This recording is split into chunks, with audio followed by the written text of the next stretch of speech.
Welcome to The Plain Truth, a show where we try to get into some of the mysteries, anomalies, and dirty underbelly of the world around us. I'm your host, Plain, otherwise known as Paul, and joining me this week is Jim Willie, who's editor of the Hat Trick Letter, found on the goldenjackass.com website. Jim, are you there? I'm here. Good to be with you. Well, thanks for coming. And Jerry, my friend, are you along? I'm here. Hey, Jim. Hey, Heather.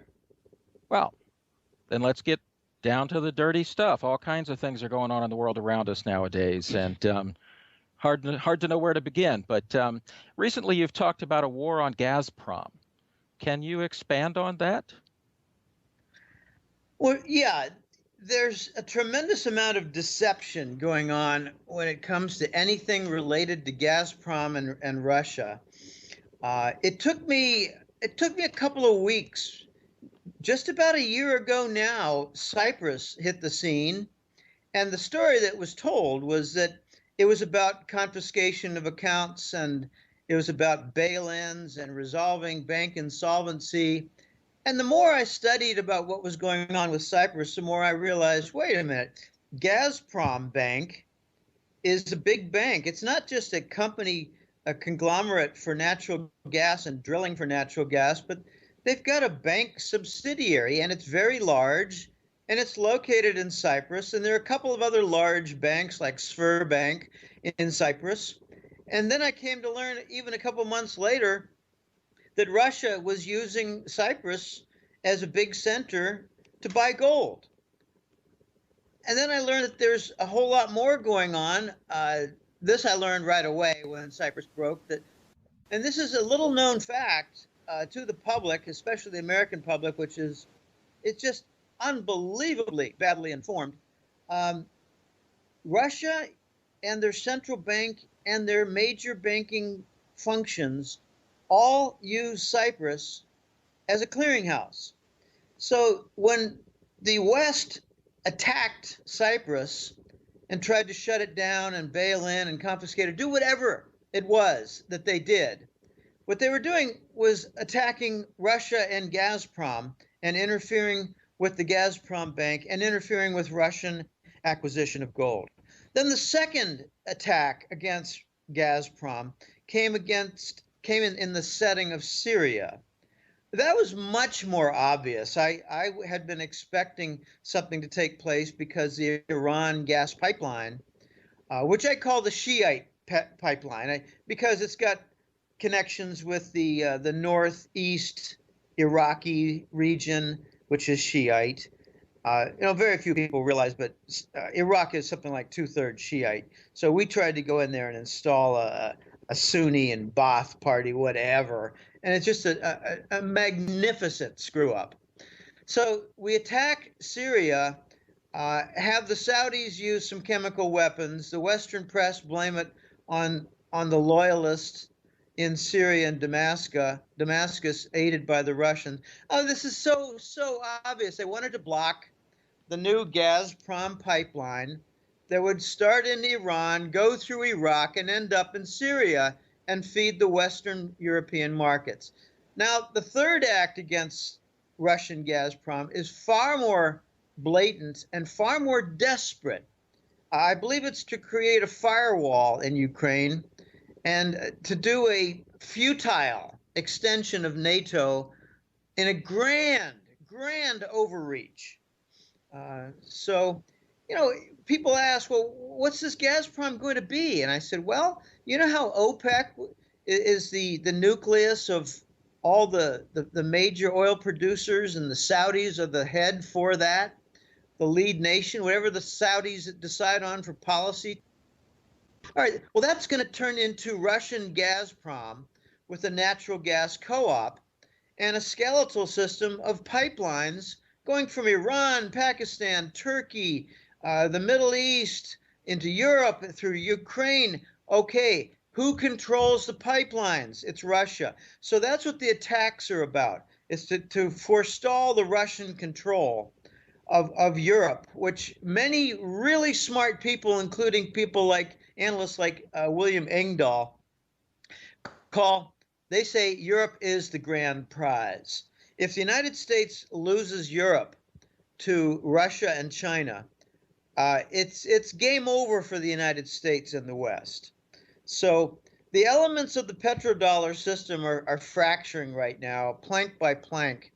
And I think gradually you're going to see the new eastern planks coming into view in a new construction with Gazprom at the center, the pipelines, their skeletal system. And it's really going to be strangling the petrodollar and bringing about its death. Watch the Saudis. That's your kind of your swing vote in the energy trade, and watch attitudes of Germany. That's your swing vote in the European arena. So a lot going on. You're reading my mind there, Jim. I was going to ask about the Saudis next there. But by the way, first a brief note for our listeners. I'm sorry, but Jim is on the road right now, and sometimes we have Skype, sound quality issues. We're just doing the best we can. We apologize about that. But getting back to those Saudis, so it looks like the U.S. is selling them down the river. Does that sound about right? Yeah, if you look at the game book, the playbook for these bank syndicate operatives and their operations and their schemes and their decade-long plans, what they do is they create these cutouts. Okay, here it is, 1955. Let's create some Arab cutouts. Let's use this model right out of a book. Let's help them to create some kingdoms. We'll make them all ridiculously wealthy, and they will serve in a hidden way the U.S. and British Empire. And it's straight out of the chapter on cutouts. Let's create this, and let's do this and this and this, and let's give them these powers and these privileges and give them these marching orders. Well, then enter Kissinger in the early 70s. And believe it or not, I'm coming to learn this as a very scummy fact for the West and the British and Americans. The Arabs did not decide, hey, let's punish the Americans and Western Europeans for their Israeli support. What happened was Kissinger walked in and said, look, we just killed off the gold standard in 71, the Bretton Woods, and we need to create something stable to serve like a gold standard, but not a gold standard. We're going to make a petro standard, but to help this along, it would be helpful if you Arabs would triple or more the oil price. And there's some big benefits for everybody. The big Rockefeller oil companies in the West will all become really wealthy. They'll have to deal with the windfall profit tax. Remember that in the 70s? And furthermore, with all this extra money, you Arab sheiks and royals and kings, you can all be multi-billionaires and have yachts and palaces and property all over the world. And besides, we'd like it if you'd kick back some of those petro profits and surpluses and buy a bunch of military weapons, because we have friends in the Defense Department too, and it's all part of the big game of bankers, oil companies, and defense contractors. This is the 70s. And the Shah of Iran loved the plan. He said, great, I've been having a hard time putting together funds to buy more weapons. And if this would really work out well for us. And the Saudi royals thought, wonderful, we can build cities in the desert. This is great. We can buy London property. We can buy up half of the Wall Street banks, maybe. We can partner. Okay, so that's the Saudi cutout plan. And now notice that this Arab Spring, which is one of the biggest screw-ups in the history of American foreign policy, is disrupting the Arab monarch nations. Is there any evidence for 1,000 or more years in the Arab world of a love of democracy? No, they're monarchs. They're not dictatorships. They're monarchs. And when they get ugly, they turn into little nasty fascist monarchs. But they're monarchs. So what in God's name is Washington doing, creating an Arab Spring to bring about democracy in the Arab world? It's lunatic. So what they're doing is something much, much different from what they claim. it's always acceptable to the Western audience to say, well, we're trying to spread democracy in the Arab world. Well, most of the Western nations are not, oh, I don't want to say smart enough. They're just not alert enough. They're not saying, well, wait a minute, monarchs don't like democracy. What's that? What's that all about? That's not going to work out well. What I've come to learn in the last few months is the Arab Spring is a disruptive policy from a long tradition of Langley disruption, destabilization plans like the Gladio Project of Europe, like many others, like disrupting Libya. And their motive is to steal the central bank gold. These are fascists who love the National Socialism, Nazi, National Socialism. I mean, I got news for you. For maybe since the Kennedy assassination, the United States has been a secretive fascist colony. So now that the Arab Spring has created some problems with the Saudis got screwed in Egypt. The Saudis were responsible for funding the revolt that kicked out the U.S. puppet, Mohammed Morsi. So the Saudis and the Americans... Mubarak, or are you talking? Well, Mubarak was replaced by Mohammed Morsi. Morsi. Right, and then they got Morsi rid of him, and now they're, yes, exactly. Mm-hmm. Okay, so, but it was Morsi who was the puppet put in by the Americans, and, I ask a question, like a knee-jerk, oh, gee, I don't know if that the Egyptians have much gold. No gold in their central banks to steal, which is what we do. I mean, with 144 tons of Gaddafi gold in Libya, sitting easily to steal in London, but it's a little different. Tunisia moved out its gold. I believe it went to Malta and then points in Western Europe for safe holding. It seems like the U.S. and the British and some of the other Western European nations are always there at the ready to help relieve these Arab nations of their gold and keep it safe for them, but it never seems to go back into their possession. All right, so you got Egypt in the backfire. Egypt does have some pearls. It's the Suez Canal.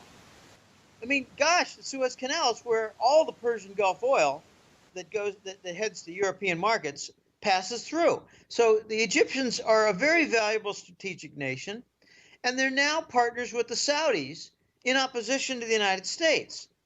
So now you got all these London banks who are, for the last 2 years, in desperate straits to come up with gold to meet demands of not only the market, but some of their bigger clients whose allocated gold accounts have been stolen, misused, hypothecated, whatever silly word you want to use. Hypothecated means stolen. So the London bankers are desperate for gold. Well, guess whose gold they're stealing now? It's the Saudis. The Saudis are the cutout that has now served its purpose.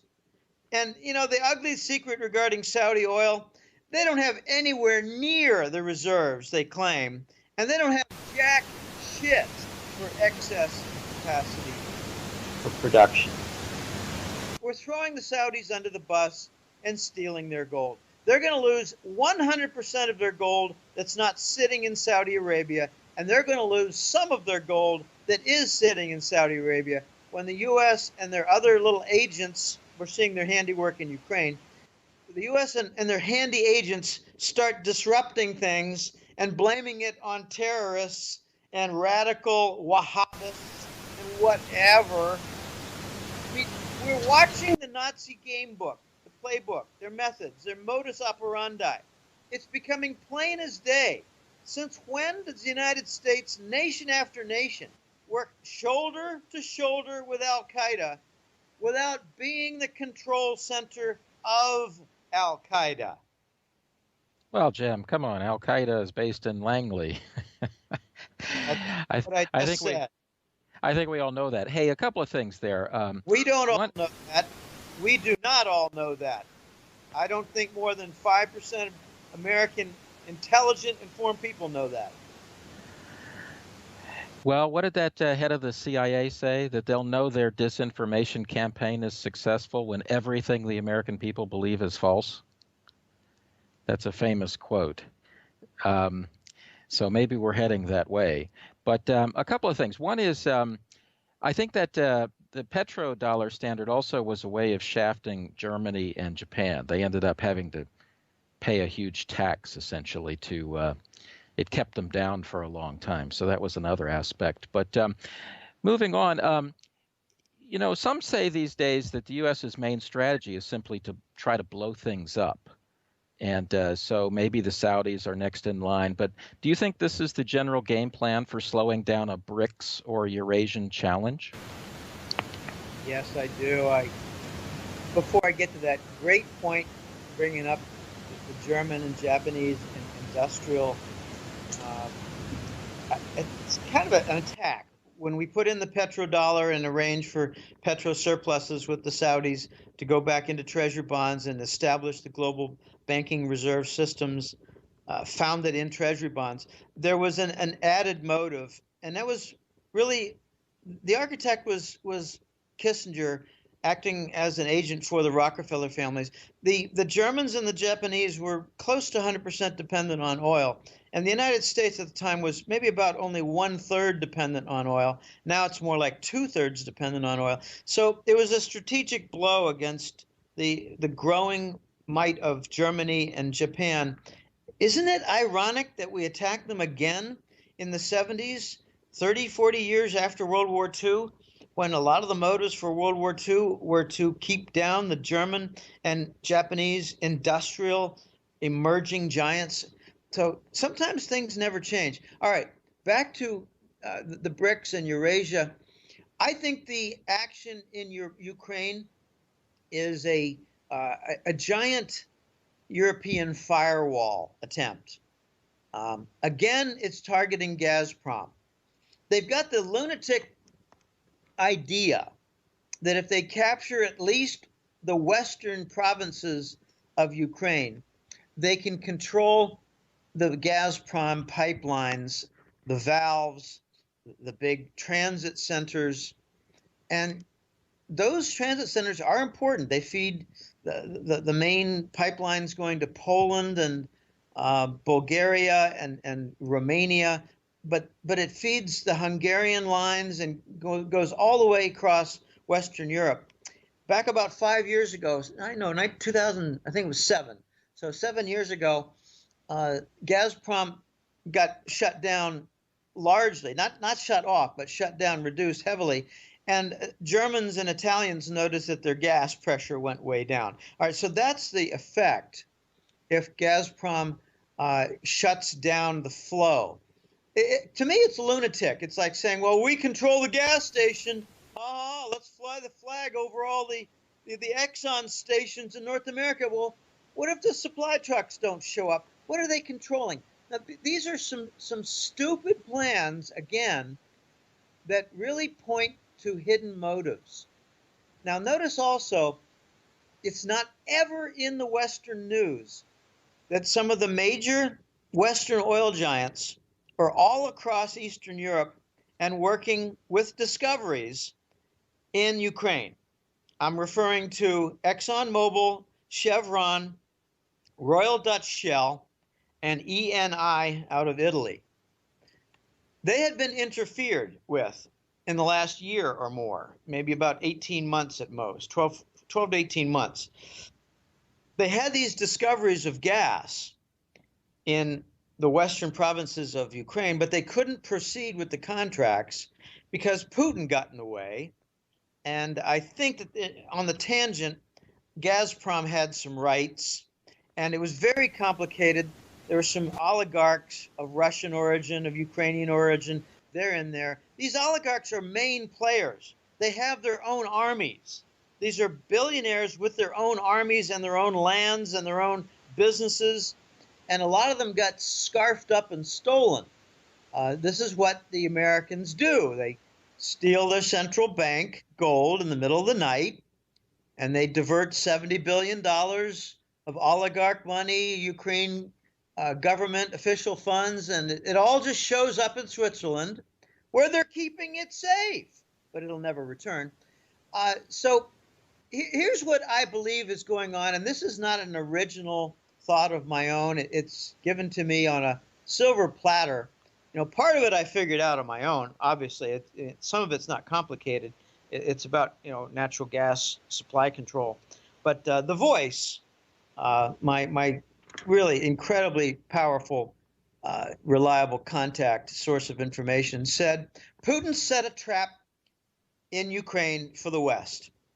He realized he was losing ground, and all he could really do was get in the way. So what he did was he pulled out of Kiev, and the U.S. just walked right into the trap. So they came in, and the goal, according to The Voice, for the trap, manifested in the trap, is that all the Eastern European nations are watching closely to the rape and pillage of Ukraine. They saw the theft of the stolen bank, the theft of the gold in the central bank. They're seeing the movement in with the big Western giants, the energy companies, and what they're going to do next is proceed with fracking and contaminate the water table. It's ironic, but in Eastern Europe, they're more aware in protests of the contamination of the water table from fracking than the North Americans are, and in particular the Americans. I know there are a lot of stories about 10,000 sites in the United States where the water pools can be set on fire. This is not progress. That is yet another Obama sabotage of the United States economy. When you do fracking, which kisses the ass and coddles the Halliburton monopoly on fracking chemicals, you do not really foment progress and energy independence if you contaminate your water table. This is not progress. And this is what the U.S. is trying to export to Eastern Europe. So the U.S. walked into the trap, stole and raped and pillaged everything in sight. Snipers were hired by Blackstone to kill from the rooftop and make sure they got completely out of order. And all they're really doing is delaying the birth pangs of the Eurasian trade zone. When these European nations like Bulgaria and Poland and Romania and Western Ukraine watch what happens with the rape and the pillage of their resources and their banking reserves, they're going to run into Russian hands and join the Eurasian trade zone. When the Eurasian trade zone links up the 14 time zones going from the Atlantic to the Pacific in that vast double continent, I don't know why it's two continents, it should be one, but it's going to be one when it considers itself a trade zone. The U.S. and the British will be outside looking in, jerking off. This is not going to invite the Anglo-Americans. That's what they're trying to block. And the energy supply sources are going to be largely Russian. And for vengeance, the Russians are going to do a couple things. They're going to cut off the gas. They're going to say we got more reliable clients in Asia. And they're going to start selling off treasury bonds. This is going to get very ugly, and the backfire might not take the 18 months required in Cairo, Egypt for a counter coup. I'm hearing that it might take just 3 or 4 months. And already a couple of key guys in the Maidan organization have been murdered. And I immediately thought, well, gee, is Putin getting his special forces working overtime, knocking off some of the chief lieutenants and captains in Maidan's Nazi regime in Kiev? And I heard a surprise. No, this is the U.S.-led group killing off some of the medium-level guys who know too much. Well, there's also the brown shirt phenomenon. Yes, but beware that when Nazis go in, led by the American Nazis out of Langley, after the flags are raised and the buildings are taken over, they kill off certain people who might not be all that reliable to have lying around, who know too much and might start talking and leaking to the press and maybe diverting some funds or doing whatever to betray the movement. This is what Nazis do. Hey, Jim, there's another aspect to this. A lot of people, not in the the English language world, but in, let's say, the European world, feel that the Ukrainian military, and I don't know, two-thirds of the Ukraine, actually is relatively sympathetic to Russia. And so that if Russia wanted to, they could bring Yanukovych back. And indeed, the last couple of days they're saying he's in the Ukraine again. He's in Kharkov, supposedly. And I don't know if they'll do that or not, but, the Ukrainian army or whatever ordered them to fight in the Crimea, and they didn't, right? I mean, 85% of the soldiers and the ships and everything, they just transferred it straight over to Russia.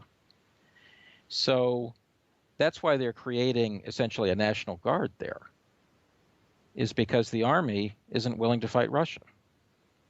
Not to mention, why should they?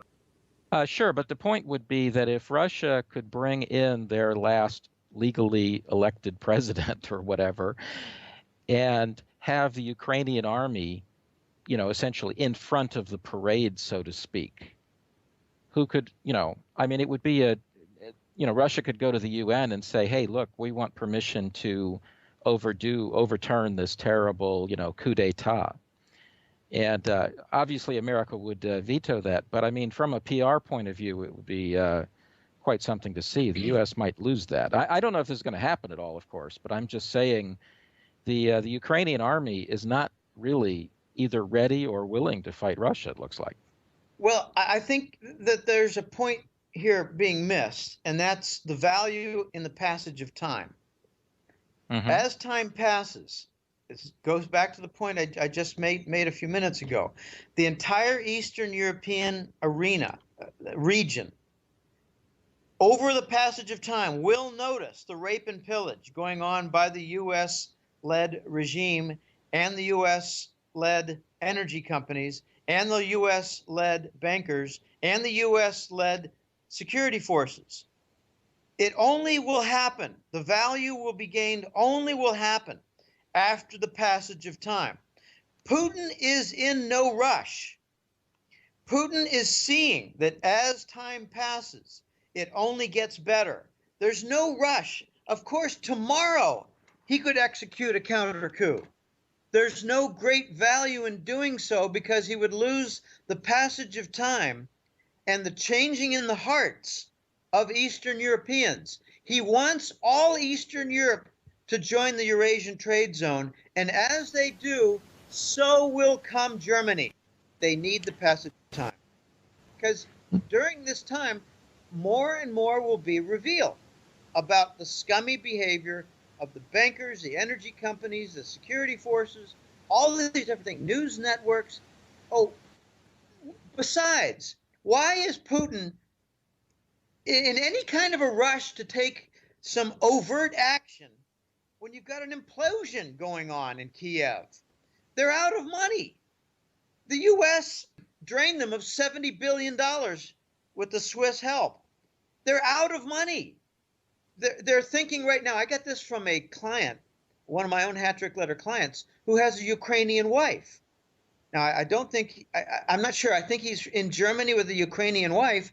And he said, Jim, you're going to find this interesting, but they're already talking now in Kiev.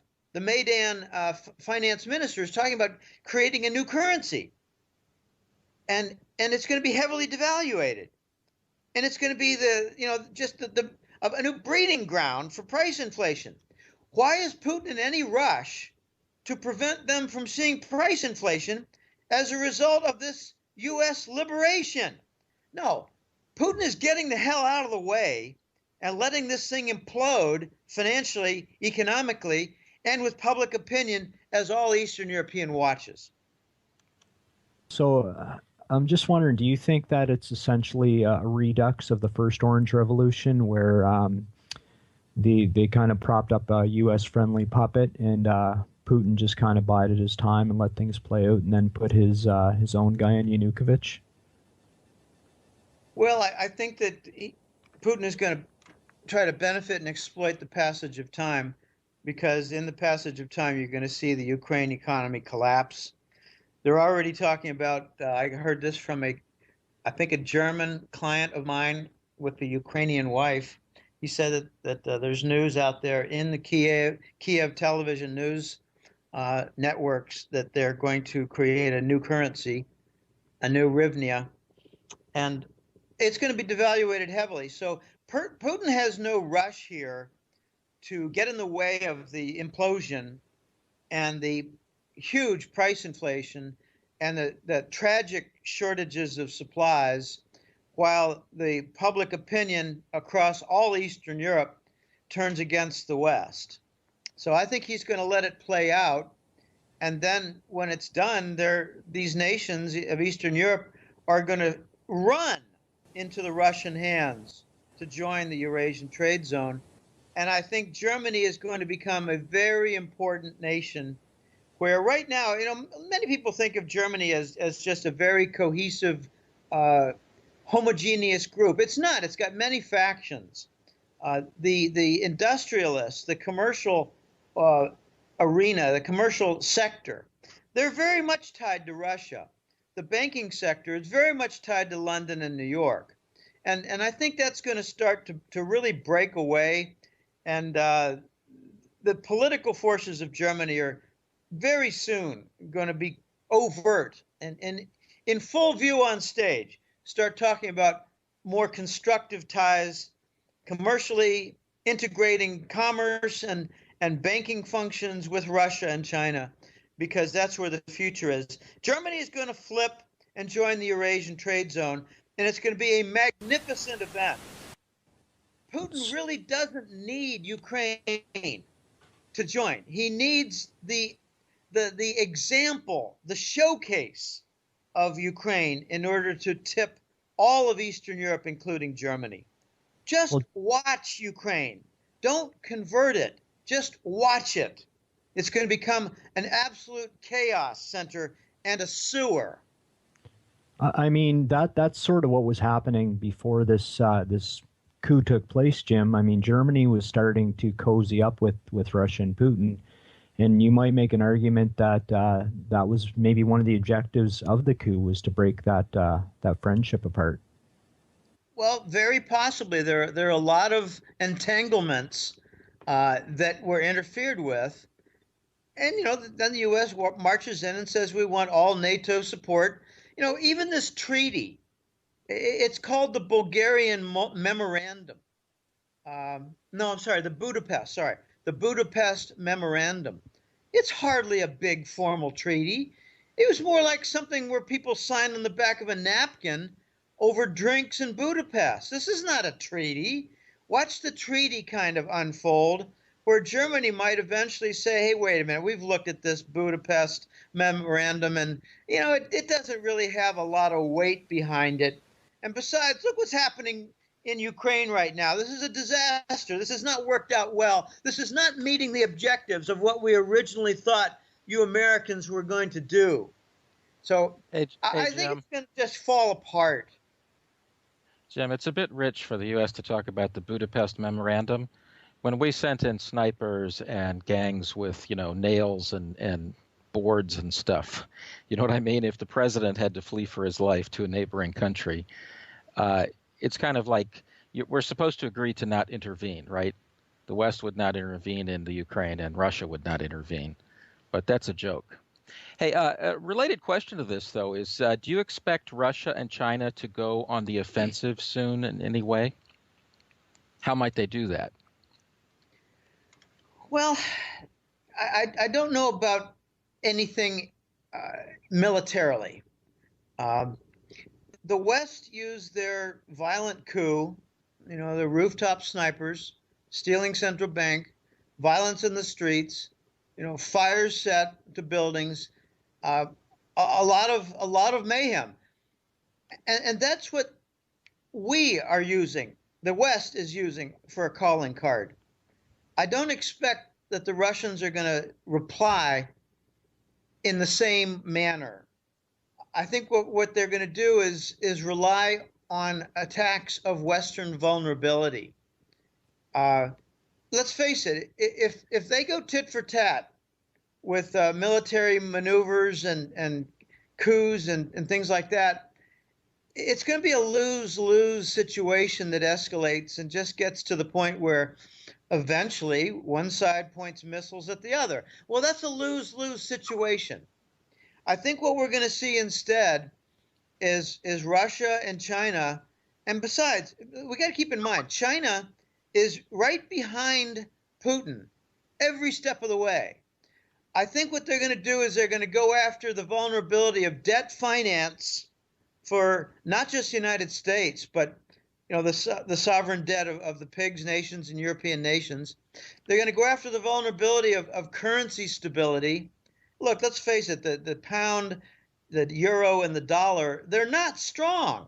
And they're going to go after bonds by dumping them, treasury bonds, because what's the only big force that's holding up the U.S. Treasury bonds but QE? It's the bond monetization with background support from the interest rate swap derivatives. So I think that we're going to get a situation where the U.S. and London simply refuse to admit failure. It's not going to be a military response by Russia. They're going to try to earn a standoff. Okay, but would that be, I mean, as part of that, would they do a lot of things at once? I mean, I've heard people say that if they cut the gas supply to Western Europe by, say, 20%, the price would go up 20%. I don't know about that. I don't know about any price effect. When you say they're going to cut off, if they cut off supply by 20%, the effect will be that the supply is cut off by 20%. Well, I don't know. What's your opinion? Some say that the price would therefore go up a certain amount, but I mean, I would think that would be more in the winter than in the summer. No, why would the price go up? Because the demand went up in a totally controlled market? No, price and demand are not the dynamics at work. That's I think, a false impression. Okay, here's a little hint on how I think it might go. 2 months ago, Russian giant energy firm Rosneft, which, by the way, is twice the size of ExxonMobil, they bought Platts Energy Desk from Morgan Stanley in Wall Street. Why would they do that? Because they want more control of the pricing mechanisms. Now, I think what's going to happen is you get something like a 20%. That's like an ante on the poker table, a 20% cutoff of Gazprom gas to Western Europe. It's not going to jolt the prices upward, because a higher price will not bring about new supply. This is a controlled market. Most of the big markets are controlled. Gold, oil, natural gas. They're controlled. They don't have free market dynamics of higher price spawns new production. It doesn't work. And besides, you need 18 months to 2 years anyway to get any kind of response. What's going to happen is you're going to see a cutoff of like 20 or 25% of gas supply to Western Europe just severely hit their economy. I heard the argument numerous times that, oh gosh, Russia lost its big card at the poker table because winter's over. I don't buy that for a minute, not a minute, because they got industry that relies heavily on natural gas input from Gazprom and Russia. So you're telling me that the homes are more important to heat than the steel mills and the car factories? I don't think so. So Russia's got its card to play. It's going to be a whacking of the Western European economies, and let them try to support their bond structure, because when he's cutting off with the right hand gas supply, with the left hand he's going to be selling sovereign bonds for the treasury bonds, UK gilts, and Western European sovereign bonds. This is going to be a double attack of energy cutback, cutoff, and bond dumping. It's already started. What do you make of the people that say, you know, the United States has a lot of gas and they can just export this gas over to Europe to kind of make up for the Russian supply? I mean, it sounds ludicrous because, you know, you're going to have to ship the gas over for one thing, and I don't understand how people can think that they're just going to replace it that quickly and that easily. Well, they're not thinking. Jim, it's just more American BS, smoke and mirrors. They don't think. There's no infrastructure. What do we have? Gas pipelines across the Atlantic? I mean, it's stupid talk. It's talk to satisfy really dumb 80 and 90 IQ Bush family level intelligence in the United States. There's no even LNG facilities. I mean, do we have off South Carolina, New Jersey, and Massachusetts lots and lots of big domed LNG facilities for servicing Western Europe? Of course not. We don't have anything like that. It's moron talk. And you know, it's just like the 9th out of 10 elements of moron talk that you see dominate the U.S. press. We don't even have gas independence in the United States. What we got is this fracking that coddles to the Halliburton monopoly of fracking chemicals. And by the way, they were responsible for the Gulf of Mexico, Deepwater Horizon sabotage because Halliburton had lots and lots and lots of on-site, on-land fracking contracts, drilling contracts. So shut down the Gulf, and it just works right into the Halliburton hands. You know, we've got Darth Vader working with Halliburton, and they do not have LNG facilities to service. If anybody's going to come to the rescue of Europe with gas supply, it's going to be Qatar. But they don't have the facilities and excess capacity to come through. Russia has a monopoly, and a monopoly is defined by over 80%. The other players, they're small. Qatar is not small, but in the entire global picture, they're not able to pick up that kind of slack. There's one other player that can, and that's Iran. But who's interfering with the pipelines? The United States. I mean, this is very complicated stuff. Just last week, the Saudis made a $1.5 billion donation to the Pakistani government, and one of the conditions was that they block all contracts for construction of the Iran-Pakistani gas pipeline. You know, we've got all these different things that are interfering with progress. The United States is not constructive. Jim, what about all the gas in the Eastern Mediterranean? Or, for that matter, off the coast of the Crimea? Well, those are two big stories right now. When Syria broke, I got indications and not much information that, you know, this might have something to do with contracts in the Eastern Mediterranean. And I thought that's all settled with the Israeli Tamar floating platform. And they said, well, after a couple months, I'll be honest with you, I didn't know all about the Syrian angles. I was aware about the connection of the Iran pipeline, the Shiite pipeline going through Iraq, but I was not fully informed as to the conflict of rights that are being challenged, the offshore oil and gas rights in the Eastern Mediterranean. Lebanon and Syria each have offshore rights, and the United States and Israel would like to take it all. Why not? They're Nazis. It's what they do. So what about Cyprus? Well, Cyprus, they have some extensive offshore drilling going on also, but that appears to be a little bit more mature in its development with contracts and understandings, and there's several Western European energy giants involved there. So the U.S. doesn't go in there and step on, Spanish and Italian energy giant hands. No, those are kind of our partners. We step on other hands. We step on Eastern hands. That's what we do. The violations that took place in Iraq, for instance, in 2003, involved Russian and Chinese contracts. They all were abrogated. So, the Crimea is another area of offshore drilling.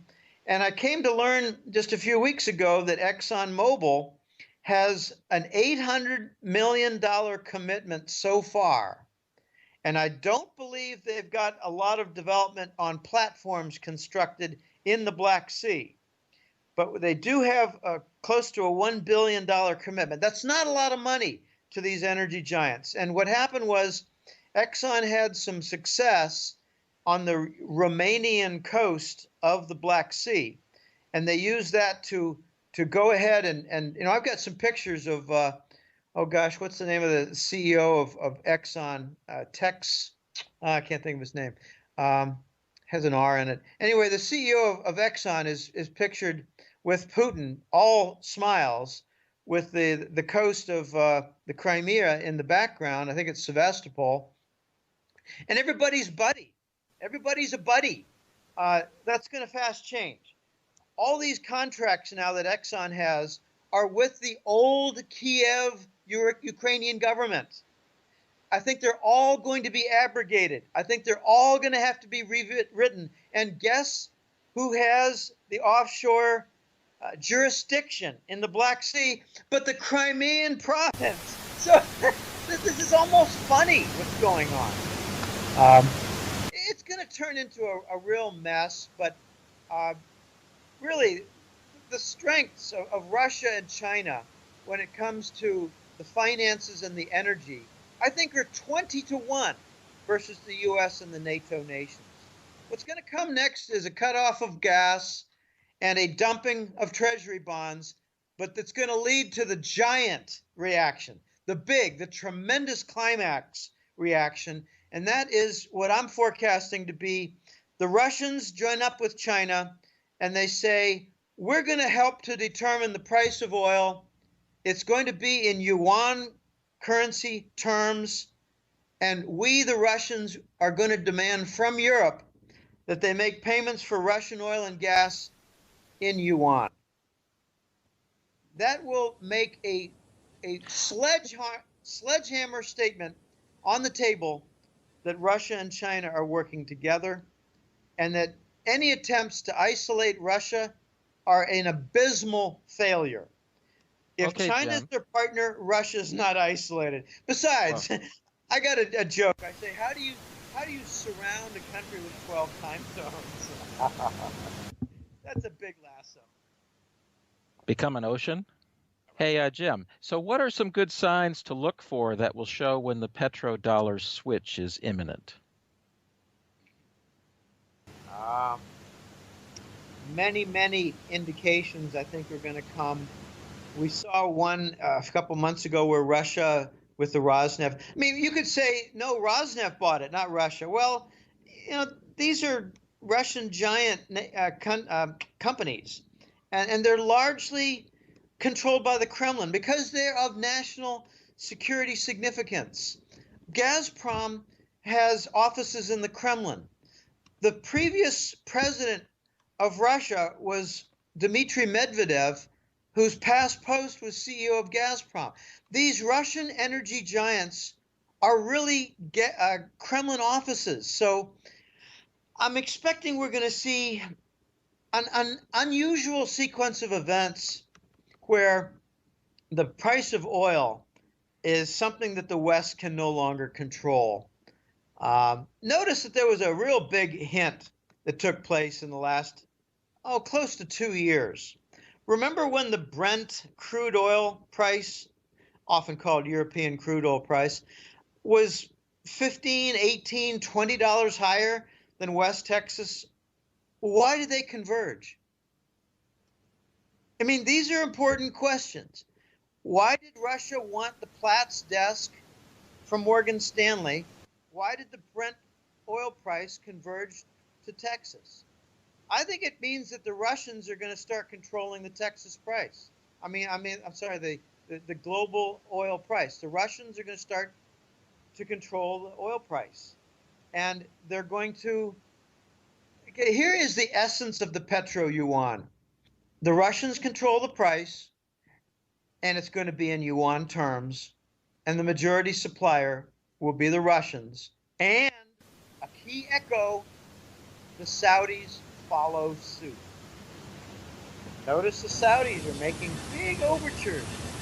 They sent Prince Salman a week ago into China for economic, commercial talk.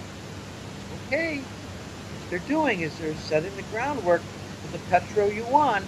The Saudis are going to accept yuan from the Chinese. In fact, when the Russians start dictating terms for European payment for their oil and gas, the Chinese are going to do the same.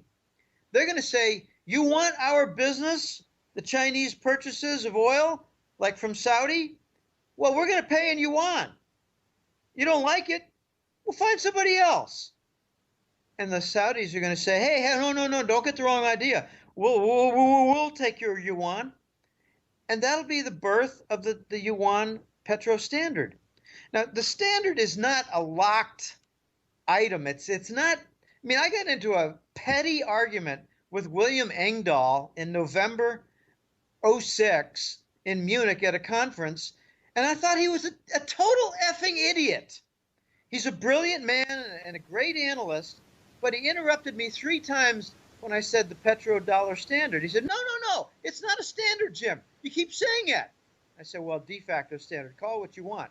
5 minutes later, no, Jim, it's not a standard. I said, well, it's a de facto standard. What's your point here, Bill? It's a de facto standard. People across the world buy oil in dollars. It's a standard.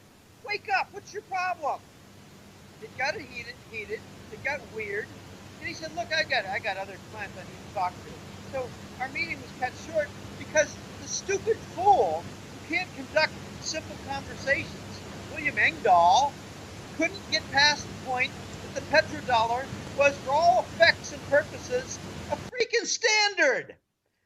It's fracturing now, Bill. And what we're going to get is a petro-yuan standard that's going to require 3 important parties: Russia, China, Saudi Arabia.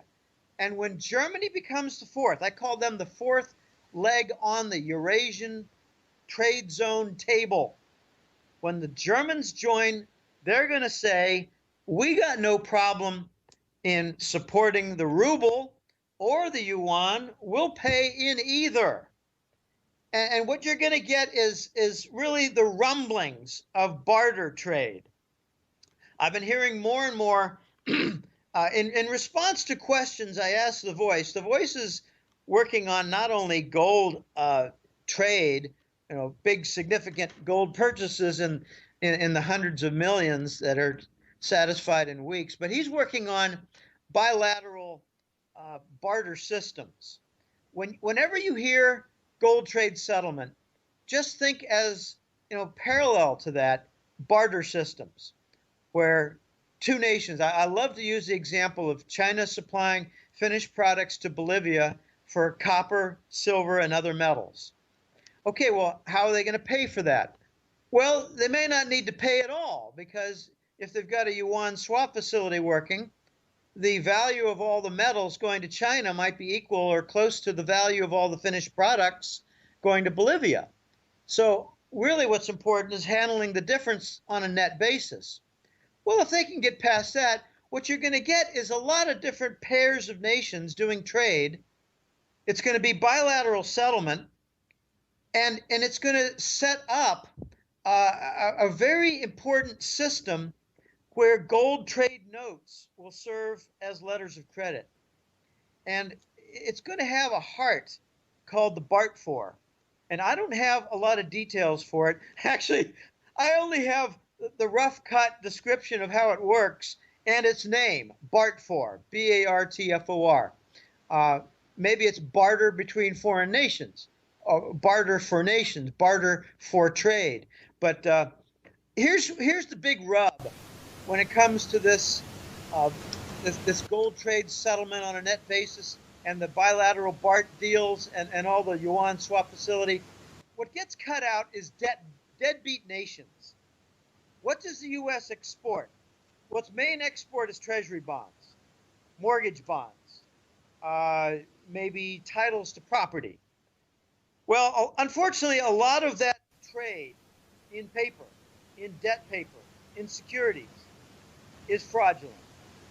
And in the last 2 years, you've seen the quantitative easing, the bond monetization, pick up a lot of speed. I think it's going to double and triple in volume, not taper. You can't taper when you don't have clients on the other side bidding. You don't taper when the rest of the world is considering your dollar as toxic. You don't taper when you're isolated and you have no alternatives, and you really can't reduce your $1 trillion budget deficit in the U.S. government. You can't taper when you're stuck in the corner with monetary policy in a dead end, the Weimar chapter. So we're going to see an acceleration of nations in the world follow the lead of Russia and China and conclude we don't really need our treasury bonds in our banking system. They're not going to be worth anything to us. We better start selling them, diversifying out of them, converting into other debt paper, converting into hard assets before they go worthless, before we have this global conference for the U.S. government debt default restructure, where the U.S. military will surround the meeting and help to encourage the terms. This is where we're heading. What we're going to see in the next couple of months is the emergence of China as the global mediator. They're first going to mediate in the Middle East and the Persian Gulf. They're going to say, hey, look, we're partners, important partners commercially to Iran and Saudi Arabia, and we'd like all this Muslim squabbling to come to an end. We're important customers of Iranian oil and gas, and just as a footnote, Iran controls 30% of the global gas reserves in the world. China is going to then say, we're also partners to Saudi Arabia. We have important projects going on with petrochemicals on the coast of the Red Sea in Saudi Arabia. We cannot afford Saudis and Iranians to be in severe conflict because we in China rely on both of them. And, watch them follow up their tremendous mediation and diplomacy role with bringing about the petro-yuan, where they say, we got no problem, Iran has no problem in taking oil and gas payments in yuan. And now Saudi is going to make an announcement, and Saudi's going to be dragged into this. They may do it willingly, but the Saudis are isolated. They don't have their U.S. protector anymore. The Saudis are going to say, we have no problem in accepting yuan payments for oil to our Chinese customer, who is our biggest customer. So there are going to be some big changes. And on the European continent, Germany's going to become the regional diplomacy master. They're going to mediate between the Russians and the Anglo-Americans. And, the ironic twist is these diplomats are going to bring about the birth of the Eurasian trade zone. The Chinese are going to be a very important second leg to this. The Russians are the first. I think the Saudis and the Germans are going to become the third and fourth. The Germans already are very divided. Their bankers are tilted to the west, and their commercial industry is tilted to the east. So the Germans are going to eventually say, we have no problem in paying in rubles or yuan to Russia for the oil and gas. And for all the finished products coming from Chinese factories, we have no problem paying in yuan. And it's going to be the death of the petrodollar. It's going to come, and it's going to come, I think, in a loud way, the death of the petrodollar. And the American press is going to start running editorials in their financial sections saying that we're going to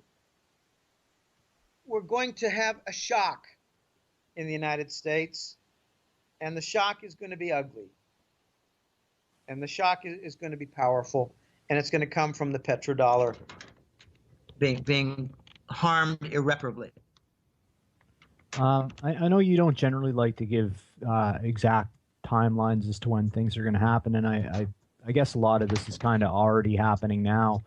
But the mother of all gas deals between Russia and China is said to be pretty much a fait accompli, and I believe the speculation is that it's going to be announced in May when Putin visits China. Do you think that's going to probably be the fulcrum when this thing falls off the cliff?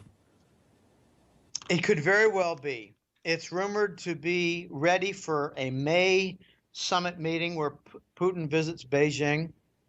I would be very surprised if they don't capitalize on that May meeting and use it for their purposes.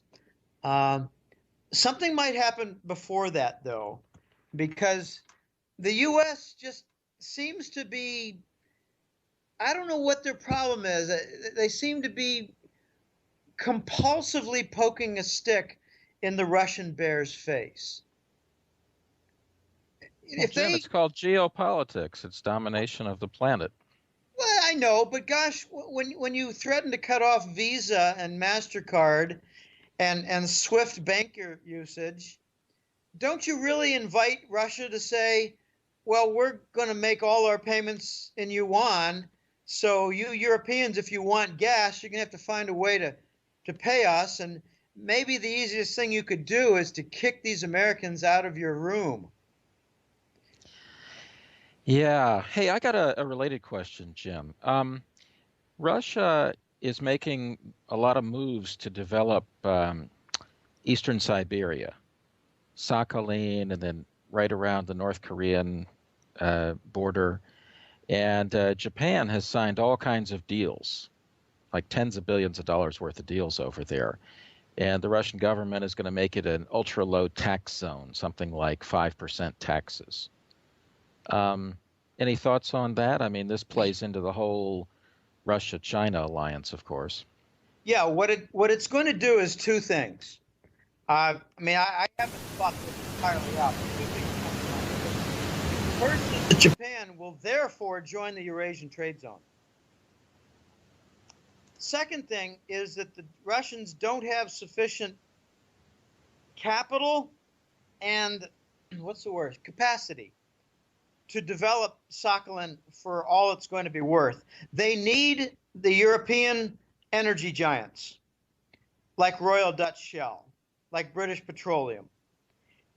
What the Russians are going to do is to say to the Europeans, they're going to try to divide the Europeans from the Americans. They're going to say, look, we want your partnership.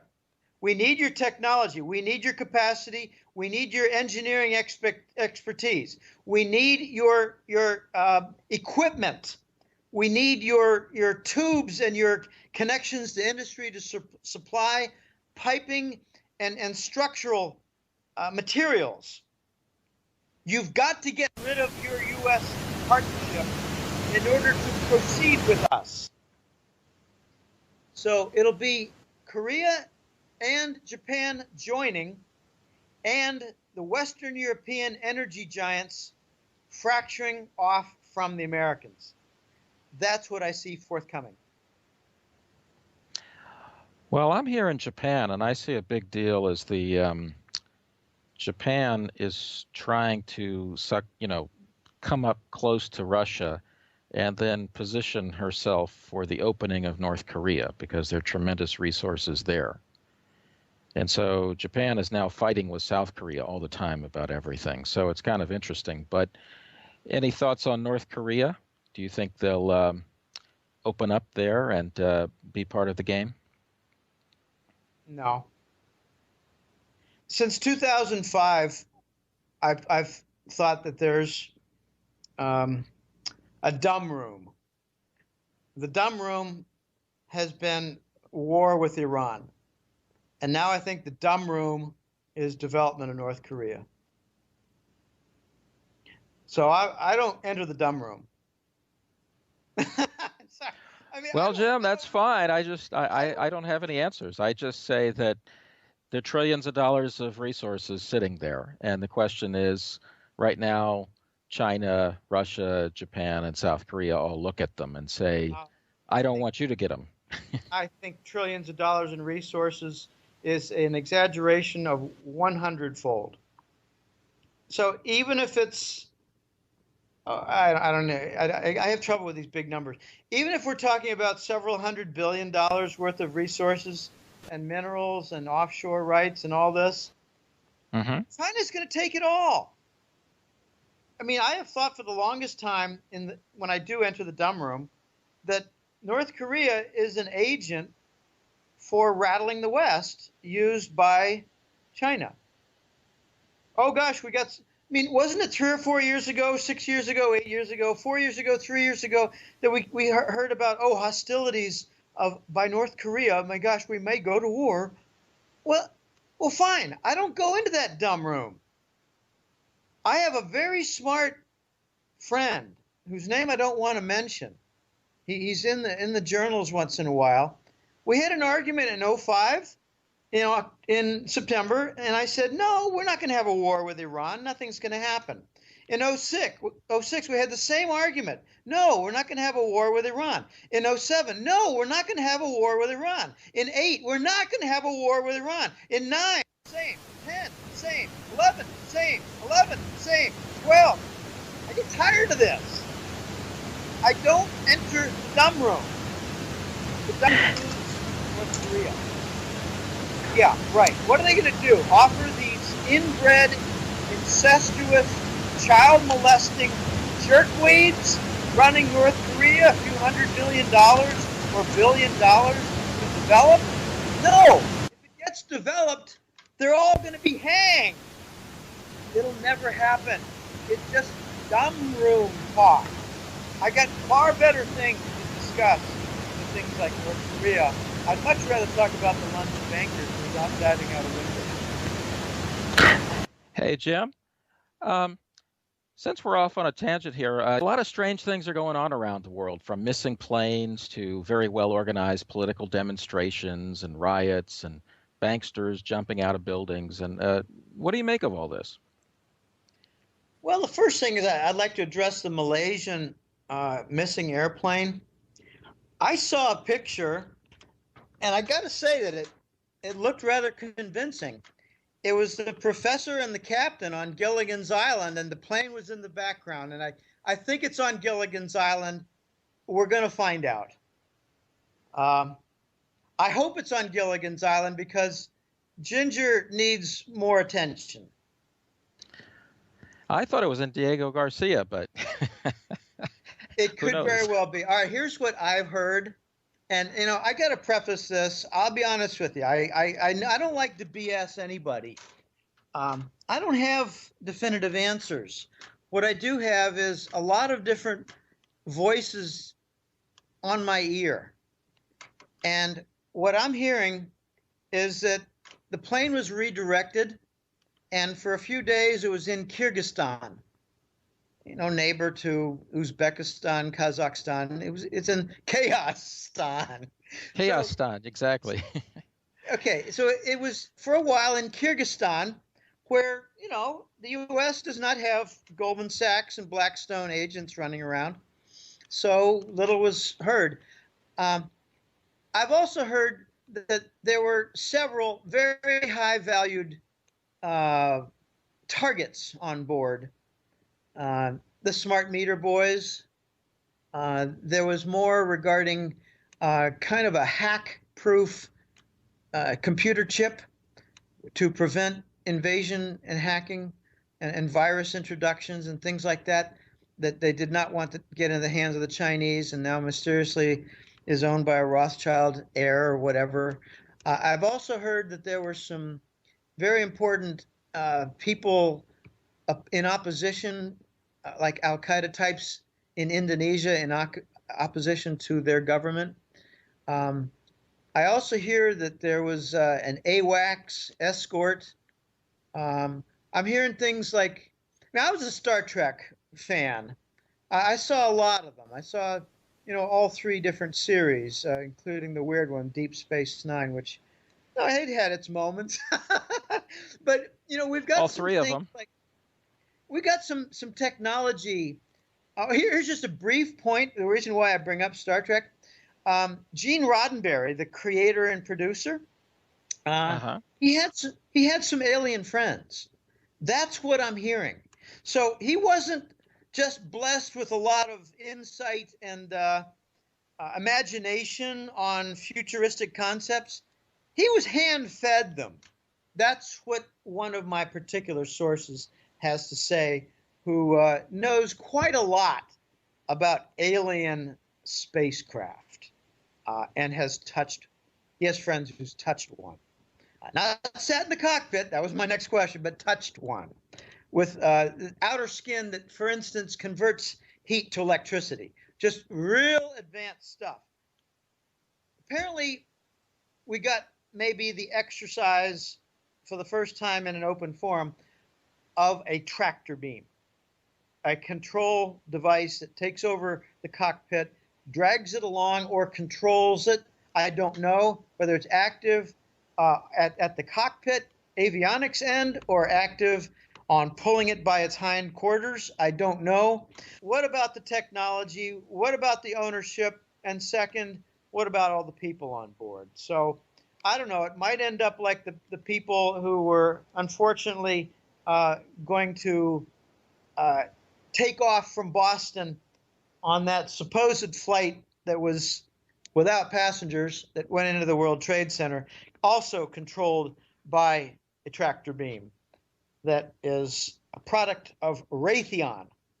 All right, enough of the plane in Malaysia. I don't know. We're going to find out, but it's a cross between the scientists and energy projects and firewall technology and futuristic weapons and much more. Regarding the bankers, though, this is where, I think rubber is hitting the road, or cranial matter is splattering on the sidewalks. I thought originally, well, it looks like they're trying to keep a lot of real nasty types from being exposed during some of these LIBOR, Forex, and maybe gold market investigations, and maybe some of it is emerging from the Deutsche Bank BaFin investigations that involved Interpol. Well, I got confirmation from The Voice and a few other corners. I've got a London banker. I call him Euro Raj. He confirmed a number of things. But then something came maybe a couple weeks after the first few bankers tried to fly and failed as they died on the sidewalks or, 20 stores down the top of another part of the big building. Something else came in as information, and it was that the one London banker named Brett Schmidt, the German guy from Deutsche Bank in London, Brett Schmidt and a couple others were killed because they were about to reveal how the J.P. Morgan London whale losses were over 100 billion. Their derivative losses were not the 1 billion, and then I think the latest figure they offer up is 8 billion. 8 billion is a figure that won't really cause a lot of problems. If they come out and say that it was $162.5 billion or anything over 100 billion, it's going to cause a problem for financial sector and maybe even government sector reaction. The other thing I heard was that there were some Vatican types who really didn't want to be exposed, so they hired some hits. Then I heard some rebuttal saying, well, the mafia is not that messy. Well, then I heard that Deutsche Bank had a lot of stolen Russian funds. So maybe it was Russian mafia that did the hits, like with the nail gun to the head, or pushing a guy off a 50-foot embankment where he crushes his skull below. The Russians don't care about style. The mafia boys in Rome do. So maybe we got a number of hits from a number of parties for a number of motives. But what strikes me in the bottom line is that there are a lot of corrupt quarters in the banking community that are nervous as hell. And that's what I think is going on. Well, isn't that all of them, Jim? Well, I've known some bankers in my day. The wife of a friend of mine was a loan officer, and I was introduced to a couple of her friends, including a manager once, and they were nice guys. But what I found interesting about them is they didn't even know that the mortgages in the United States were not, the 30-year mortgages were not offset by the 30-year Treasury bond. They were offset by the 10-year mortgage bond. I'm sorry. Damn, I didn't say that right. The 30-year mortgage was underpinned by the 10-year Treasury bond. They thought it was the 30-year Treasury bond because 30 and 30. No, it's a constant balancing act off the more liquid 10-year Treasury bond. But I don't think they're all corrupt. What happens is Okay, I want to explain the dynamics of a recent correct jackass forecast. Back in 2011, there was a lot of crosstalk with me and my sources and our little group of buddies. We're not really elevated, arrogant types. We're just well informed, and we like to share information. We do pretty well with coming up with forecasts together. But what happened was in 2011, The Voice took back one of his, not exactly a forecast, but kind of like a coffee table topic of conversation. He had said back in 09 and 08 that there might someday be banker Nuremberg trials. Well, then in 2011, out of nowhere, he just surprised us and said, "Hey, boys, we're not going to have any banker Nuremberg trials. Instead, we're going to have old-fashioned justice." And I came back and said, "You mean like Jamie Dimon's going to disappear?" And he said, "No, they're protected. They're elite, like Hank Paulson and Bush. They're protected. They might be kidnapped, but they won't be killed. It'll all be done with a purpose." And I said, "Okay. Sounds like the mid-level bankers are going to be murdered." And he said, "Probably, yeah." And then I came back and said, "It's not going to be the high-level ones like the directors, the board members, the CEOs, the VPs. No, the director, they're not going to be murdered because they're made men. They're of rank. And it's not going to be the low-level guys like my friend's wife, who's a loan officer at a bank in Boston. She doesn't know anything.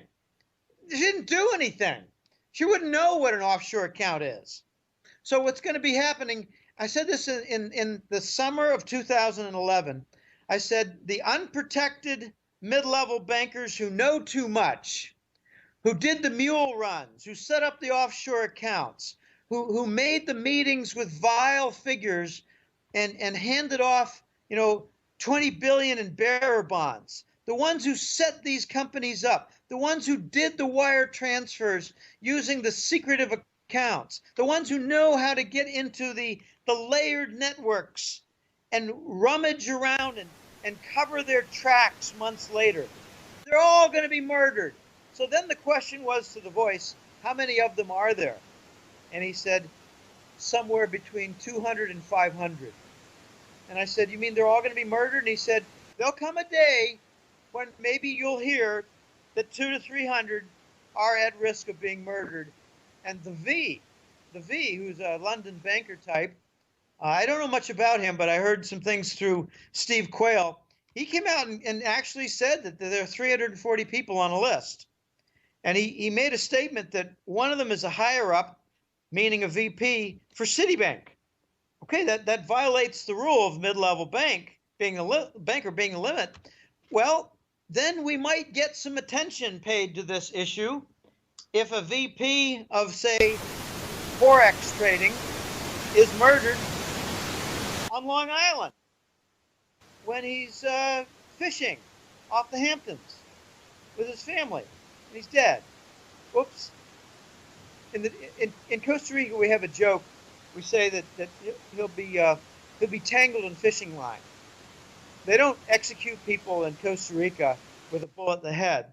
What they do is they take him fishing, and his body is found a week later, all green and rotten and whatever, with fishing line wrapped around him. Oh, he was fishing and he had an accident. It just gives you a little bit of plausible deniability on a murder. It's pretty funny, but there are a lot of other things that are being hidden, like Bush family pilferage of big funds associated with the U.S. government. I think the big motive, though, is to be murder for preventing the revelation of integration with LIBOR, Forex, and gold market derivatives. They're all related. And, I got a final comment regarding LIBOR. Isn't it interesting that 2 years ago, the fraud was first revealed and not a single conviction, not a single remedy, not a single award to victims was made? And why is that? The answer is simple. Because the damages are in the tens of trillions of dollars. And they can be easily proved, and they'll never be remedied, period. It'll be covered up. We're in the kill the engineer phase. We've all heard stories of engineers were hired to make a high-tech hidden location vault in the Swiss hills, and then following weeks after it's all done, 16 engineers are all found dead. They got to kill the engineers, the financial engineers. And, it's a really sad thing because these guys are young. They're just smart in the wrong place at the wrong time. They're in their 30s or late 20s. They got families. They probably figured, well, I have no choice. If I'm going to keep this job, I must set up this offshore account for Enron. I must do it. Harvard's involved with Enron. So is JP Morgan. So is Citigroup. That got pretty well covered up. But now we got something bigger. LIBOR, Forex, and gold derivatives. And there's a common denominator with all of them, and it's Deutsche Bank. What's happened with Deutsche Bank is that the Western prosecutors and bankers, the Anglo-American bankers, have lost control of their partner in Deutsche Bank. And BaFin, I think this is the good hats, the white hats. They're on the job, and they're forcing the flips, as they say, vice presidents who are implicated. They're trying to minimize their punishment, sentences, and fines and lost property assets by providing data. And as the data comes forward, more people are put on the edge, and they're found jumping out of windows or being thrown out of very tight windows that require the help of two men to push them out for their suicide. Hey, Jim, if you want a wild card here, in the last couple of months, the Russians presumably have released a number of phone calls regarding the Ukraine that have been very, very damaging to the U.S. And they might be able to do that with economic stuff as well. I think they've already started. It's not just the NSA out there in the big bad world. Well, the NSA is the nexus for this, but wasn't it the Germans who revealed their anger for all the different NSA eavesdropping that had to do with trade deals, trade meetings, summits? Yeah, Merkel was quite annoyed. Yeah, Merkel was very annoyed, and I made a joke with my own clients that maybe some of her bedroom antics were revealed to the wrong people. But there was another side to this, the Australian-Japanese trade talks. Some of the Snowden files revealed that those trade talks were violated, and the U.S. NSA helped the Australians to monitor the other side with the Japanese to gain advantage. Yeah, I agree with you. There's going to be an industrial angle to this, a commercial angle, where the United States is going to suffer more isolation as a result of parties that just don't want to play with the United States anymore. You're not a good corporate citizen. You're not a global community citizen of value anymore. You don't have integrity. We can't trust you. Besides, look what you did with the Saudis after 60 years of partnership with them. You threw them under the bus. You're trying to undermine their governments, and now you're stealing their gold. This is what the U.S. is going to be revealed for, and I think is going to be isolated in a tremendous way. There was a big contract that Brazil reneged on. I think it was worth $4.5 billion.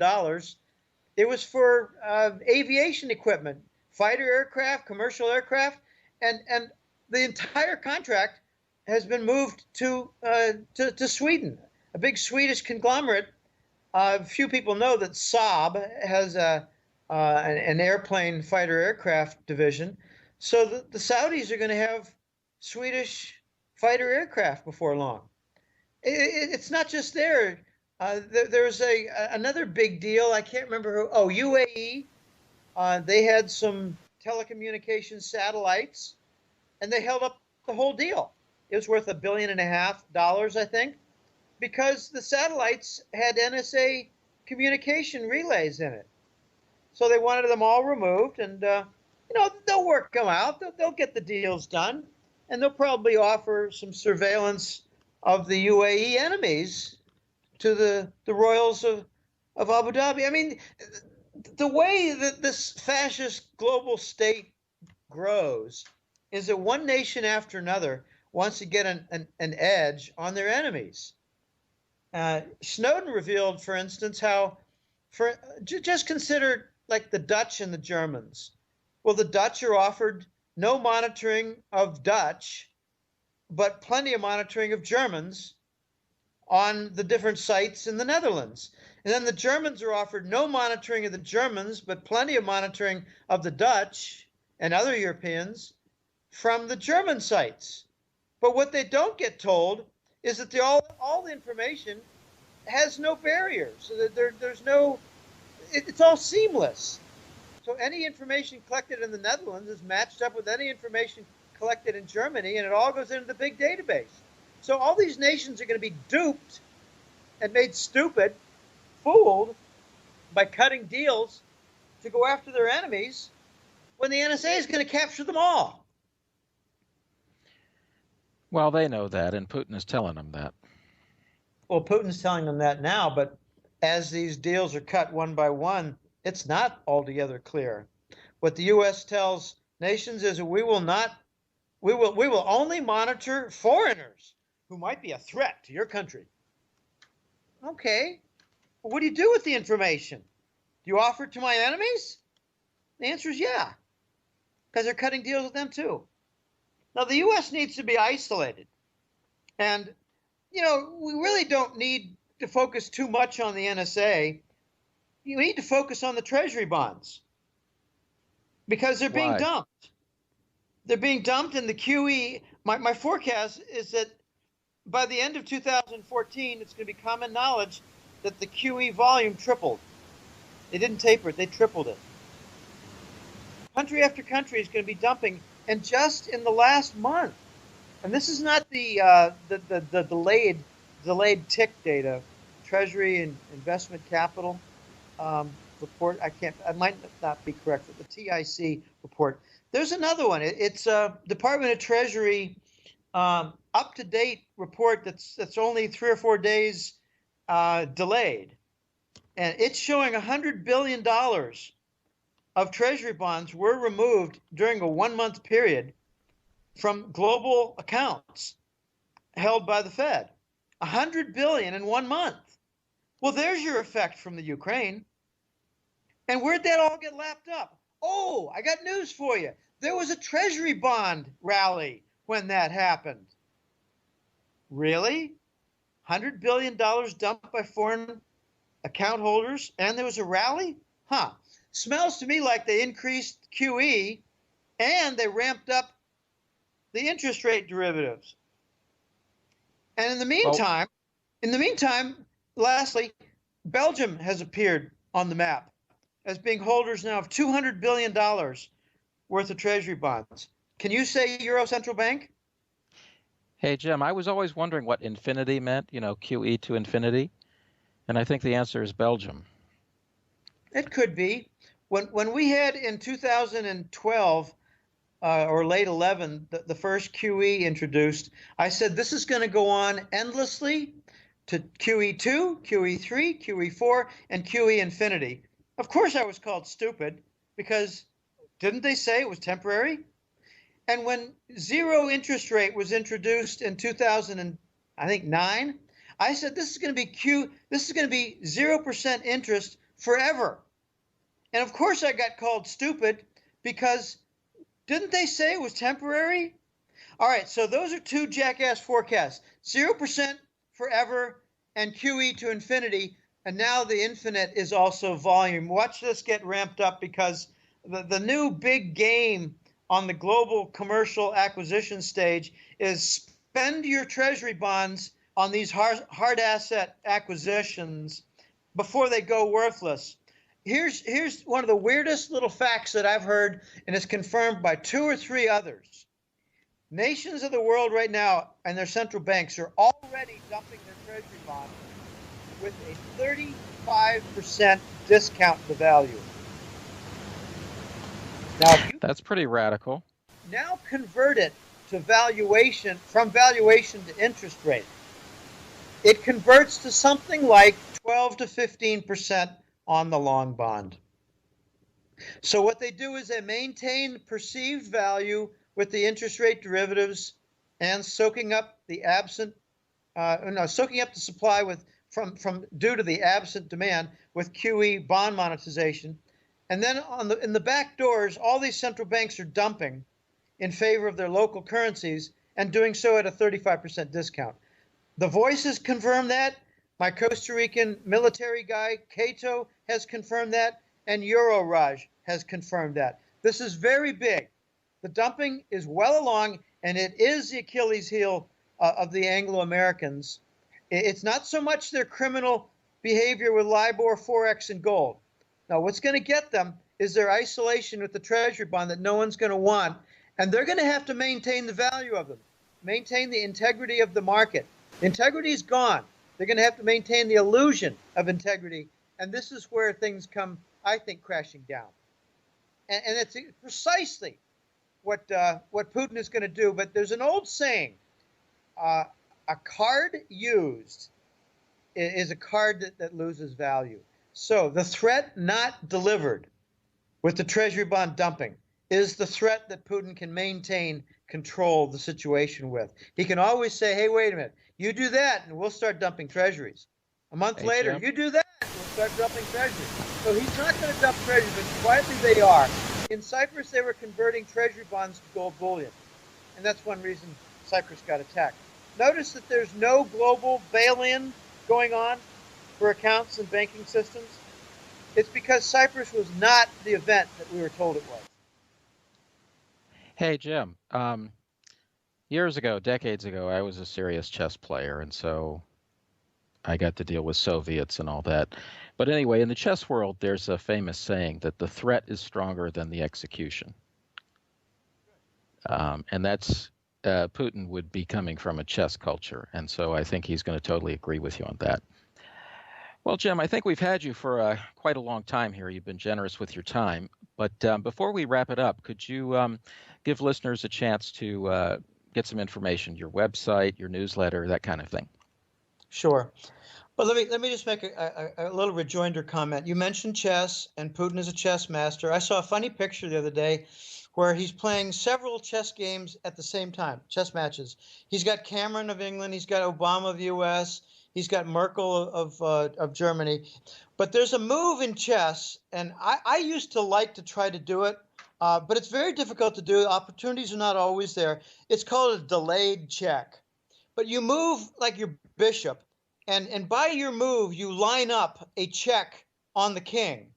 But the move of your bishop enables you to take the queen. So a delayed check is coming.